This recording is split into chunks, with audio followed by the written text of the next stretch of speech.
Well guys, welcome back to the nest. I hope you're all keeping well. My god, I've not been able to properly enjoy the weather. It's been way too sunny outside, way too warm. I don't even know if you can see me that well. I just don't want to be letting the darkness in too much, don't want to ruin my eyes. But yeah, like you think it was fucking Spain over here, so you would. You know, we're not used to this hot weather and we're trying to make the most of it. Really wish I had a car. Could drive all the way down to the beach. I have been thinking about picking up lessons soon, but anyway, welcome back to another movie review. This is what we're starting off 1975 with. We are starting it off with the Rocky Horror Picture Show. I have to say, I've heard about this movie so many times. It's basically like a cult movie. It's still shown nowadays in cinemas, you know, around Halloween time, so it is, and it's no wonder why. The film is so weird. Now, this word was used in the movie, and this is what I'll use to describe it. A big, great mindfuck. Yeah, I'll tell you why in a wee minute, but I don't know why, but I think I was expecting, like, on the screen to be a whole audience just watching the movie that way. Do you know what I mean? Like, say you've got the seats here, you know, people with their backs turned to the screen, they're actually watching a musical. But no, it was like a proper movie, if you know what I mean. You know, a musical. And it tells the story of this couple. Now, before we get into the story, these lips introduce the movie, and these lips, I gotta say, have become so iconic. Welcome to the Rocky Horror Picture Show. I wonder what they do. Do they actually just do a close-up on the lips and then edit the whole face out so it's just pitch black? So it's only the lips moving? I don't know. But it starts off with this young couple called Brad and Janet. And they decide to become engaged right away because you know how whenever they're done getting married, they throw the flowers into the sky and whoever catches next is the one who's going to be married. So I think it's Janet who catches the flowers, and it's at that point where they decide to get engaged. I think getting engaged in the graveyard was probably an indicator of what is to come. They're going to be introduced to death. Is that why they're proposing in the graveyard? Is that what it's symbolizing? I did find out that Janet is played by Susan Sarandon. I have to keep a big eye out for her. And I don't know what's worse, going into the church and in the middle of a funeral. Like, how the fuck do you go from hosting a wedding in a church and then right on to a funeral? It doesn't really make sense. And there's nothing worse during the funeral when people are just going around singing their heart out. One thing to say, let's have it, Janet. And then the story properly begins. I love to see who the narrator is. It's the guy who played Blofeld in the James Bond film Diamonds Are Forever. It's the third guy who played Blofeld. And he lets you know what kind of story we're in for. Brad and Janet went on a night out that they would remember for a very long time. So while they're driving out in the woods, in the middle of the night, in pitch black with the rain pouring down, they manage to bust their tyre.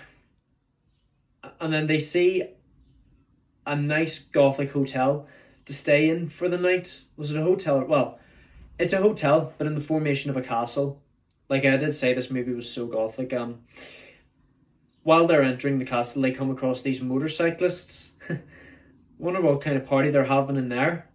Once they go inside, they find out they're introduced to the place by Riff Raff, the hunchback butler. He's so creepy looking. Ugh. Hello. Come inside. And there are two other girls working there, Columbia and Magenta. I gotta say, I don't really understand Magenta in particular, but you know, she's so full of life. He's lucky, you're lucky, I am lucky. And then my favourite song we get. Now this is my favourite song in the whole movie, and I think it's probably the most well known out of the whole movie. The Time Warp. It's just a step to the right.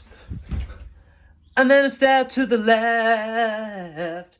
There's the pelvic thrust. Really makes you go insane. Let's do the time warp again. Let's do the time warp again. Honestly, you just can't get enough of it.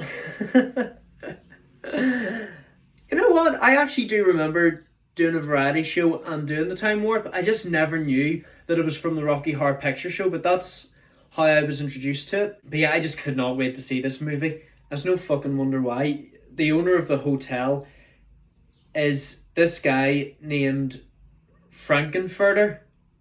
He's played by this guy called Tim Curry. I've been told to keep a sharp eye out for him. He's important for future movies and TV shows. Frank-N-Furter turns out to be a sweet transvestite from the planet transsexual in the galaxy of Transylvania. What's the universe called then that he's from? Because you know how the whole universe, there's so many planets, so many life forms out there. Fuck knows what else is out there. But it'll take years for us to travel it. Like, I've heard that if you go through the Milky Way or something, it's so wide, it'll actually take you fucking years to get through it. Guess no one actually has the balls to do that. You'd run out of food in months, so you would. Do they have microwaves in space shuttles? But yeah, I gotta say, I think Frank-N-Furter is so disturbing. His name is a pun on the kind of sausage that most people have hot dogs in. Well, I wonder, is he named after something else? Frank-N-Furter? He's named after a sausage. Just think about it. I also want to know what kind of room he has. Because the whole place is so gothic. And then, with so much anticipation. Long pause. It turns out he's a scientist who's been working on something very, very important. And he tells Brad and Janet to put on these lab coats. They'll make you feel less vulnerable. And he's been creating this young man who I guess is pretty much a younger, less mutated version of Frankenstein, who he names Rocky Horror. It turns out that he's used half of a brain from this motorcyclist named Eddie. My God, can this place get any worse? I didn't make him for you. Thing is, why did he make Rocky Horror? Was it for Frank-N-Furter himself? Was it for one of his employees to be with? I just don't understand how he's only a few seconds old and he's already knowing how to sing. He can't really speak in full sentences. And there are some similarities between him and Frankenstein. Like, he's afraid of fire as well. And, he pretty much has the mind of a child. He can sing quick enough, but he can't really speak in full sentences. I do feel sorry for him whenever Riff Raff and Magenta begin to torment him. Later on, you see that Frank-N-Furter begins to seduce Brad and Janet. He won't even let them sleep by themselves, and he just begins to seduce them. Brad even more. I'm afraid so. But isn't it nice? I already think that Janet has had enough of the hotel because she's already wanting to go home. Where is anybody? If the car hadn't have broken down.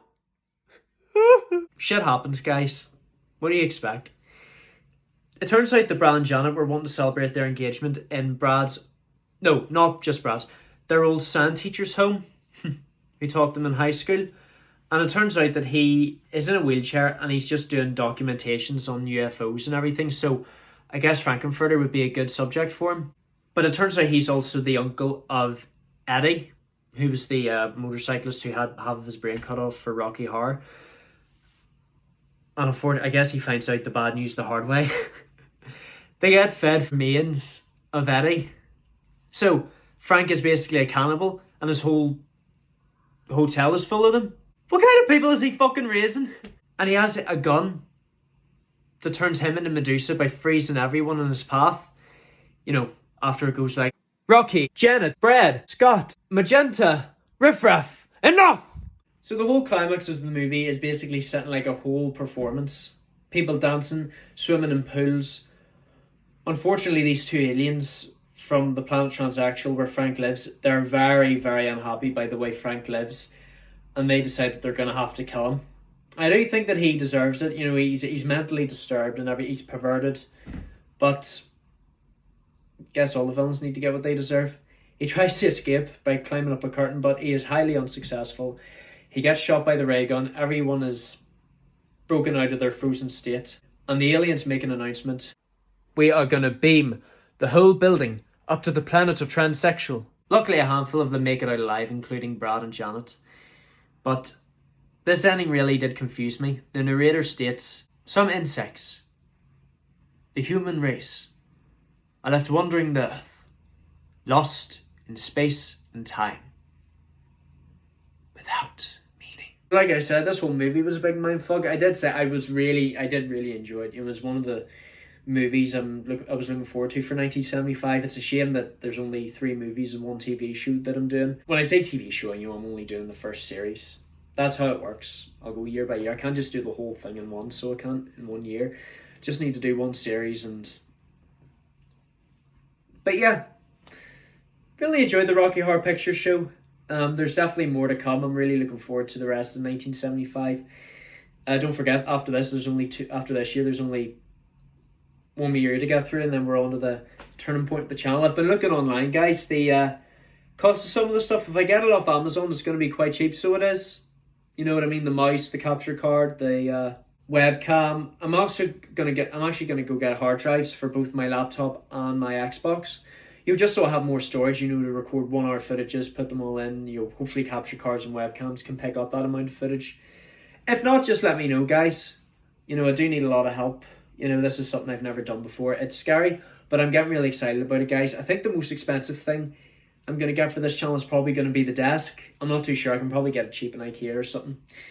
But, really looking forward to how the channel's coming across. We're nearly at 250, guys. That's half of 500 subscribers. I'm not going to do a celebration for 250. I'm probably just going to wait until I get to 300 or something. But, yeah. But just remember, it's the pelvic thrust that really makes you go insane. But before I see you guys in the next video, I just want to say to get ready for the next video, because it's going to be a big one. It's going to be probably hard for me to explain because there's like 6 episodes to cover in this TV show. Let's do the time warp again. See you in the next video, guys. Don't forget to leave a like, comment what you would like to see next, subscribe, tell all your friends and family, turn on notifications, keep an eye on my social media, and I shall see you guys in the next video. Love you all to death.